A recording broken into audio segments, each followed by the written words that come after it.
Hello! Recently, Wildcard released an update stating that track and hunt missions have been made easier. This is great news. It shows Wildcard is listening to the community and wants to balance the missions as they can. I want to go over a few updates: the trap and hunt, the shadow mains, and the repairing items in Dino's inventories. So first up, they fixed a bug that prevented items from being repaired in Dino inventories that function like a smithy.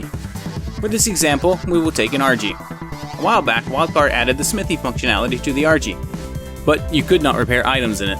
Since it stayed like this for so long, everyone just assumed it was on purpose. Now, you can repair items in an RG's inventory, so that's pretty cool. But by telling us that this was a bug, Wildcard is being honest with us, which is great, but this is bad for PR. Wildcard should have spun it by stating that they added a new feature to Smithy Dinos, and now you can repair items. But hey, it's a nice change, and shows that they are continuing to improve Ark. Let me know in the comments if this is refreshing that Wildcard admitted this was a bug, or if you think they should have spun it as a feature. Then we have the change to Shadow Mains.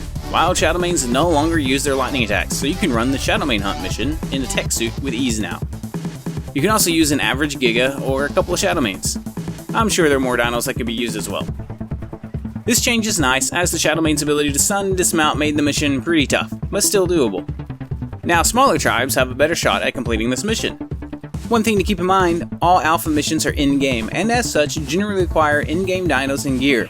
We really should not expect to complete these using tame dinos and primitive gear. There has been a tech pistol change that I have not seen in the patch notes, but oftentimes there are changes that do not go into the notes. Previously, tech pistols had to hit a very small area on a dino to register, making it super hard to keep the multiplier going if a dino or player moved.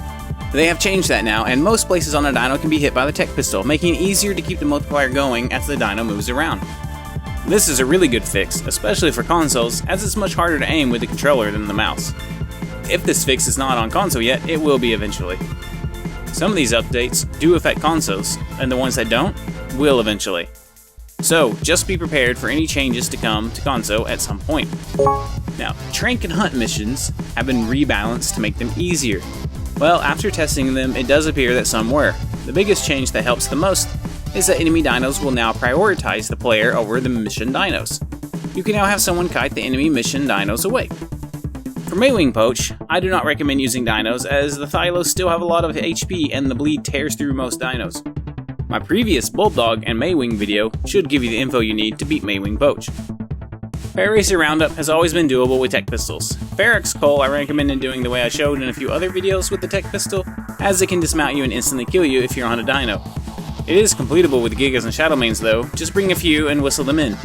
Remember, alpha missions need better dinos, and if it looks like your dino will die, cancel the mission to save them. The Velonosaur Hunt mission is still completable with a single OK Giga, a couple of Shadow Mains or equivalent dinos.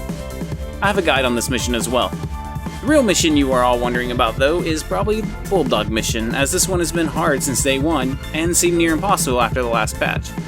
If you want a guide on how to reach level 116 so you can use the tech pistol and bow, let me know in the comments below.